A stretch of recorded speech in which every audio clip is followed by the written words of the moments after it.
Ati muhimu na baba.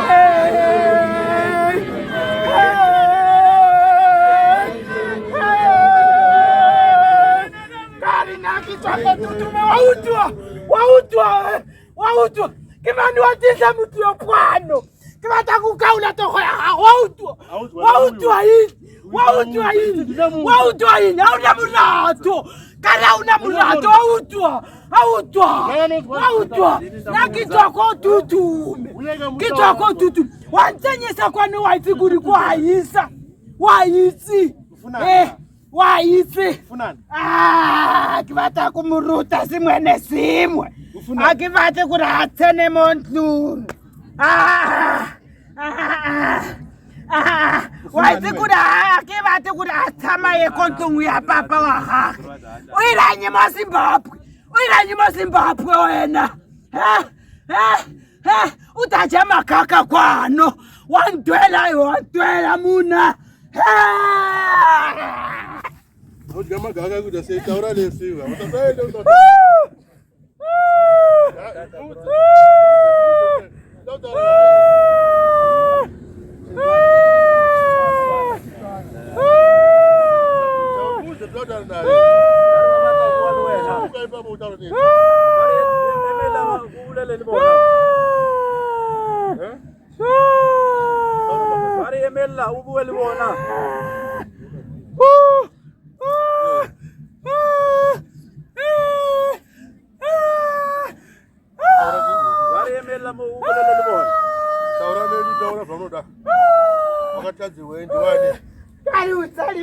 Mwana waluda wasenyesa kwa mama wako walikari uiranyi kwa Zimbabwe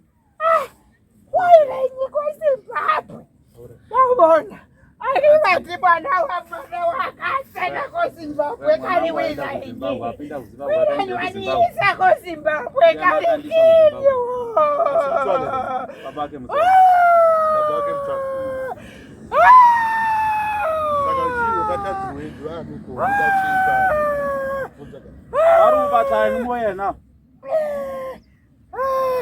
na kivati sipe kivata mutu hata meko la penyo wile inyikwano umata kuli mama wakache mati kola penye wakwite hata meko tutume utena kola penye kohaboroni utohela itu yoha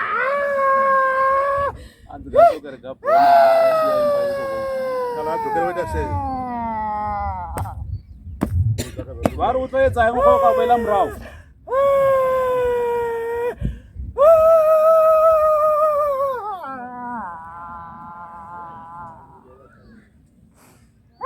Ko baba wachiri kumao. Ndara wewe. Kungawi kabana hapa sikuta udi.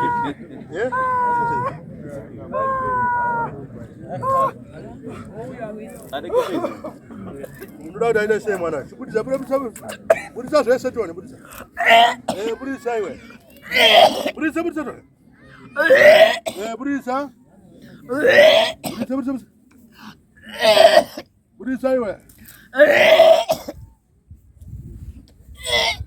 Budisa zese. Arama wene futsira wene mama.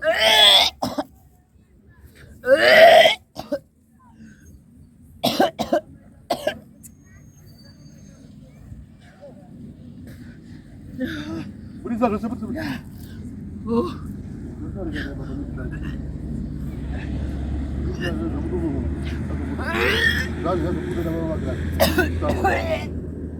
Vari incha tuloto chote. Tata tuloto chote. Azubude zese. Ubaba maglass vari incha tuloto chote.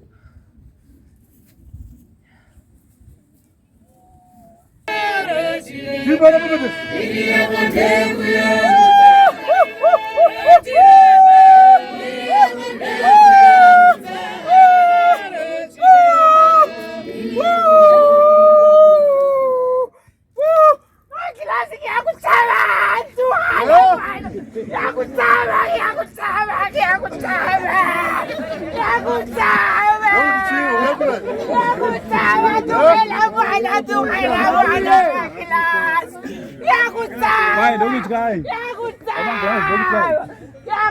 Yamsendesa kwanu makilasi inasipasovya mwana yasame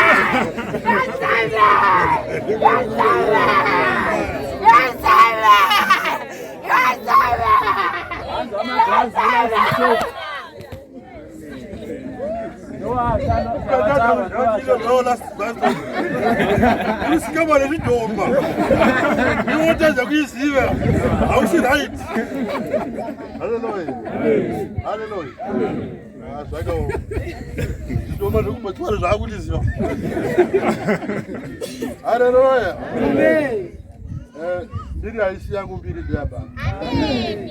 Andisi mugoni ndimwari baba. Amen. Mufara baba.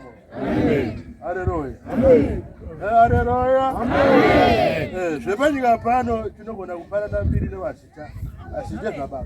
Amen. Kuti chete kana uchifudza mombe dzababa hauzofudza uchifudza mombe dzababa. Mombe dzababa wambodziona here? Wamboona mombe dzangu apa?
Chisia mwana chisia murirarame. Chisia mwana chisia murirarame. Mudakuitirwei. Mudakuitirwei. Usiye vana. Mudakuitirwei usiye vanhu ava. Mudakuitirwei usiye vanhu ava. Zvinohapana tinokupa. Zvinohapana tinokupa. Tinokupa.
Hey!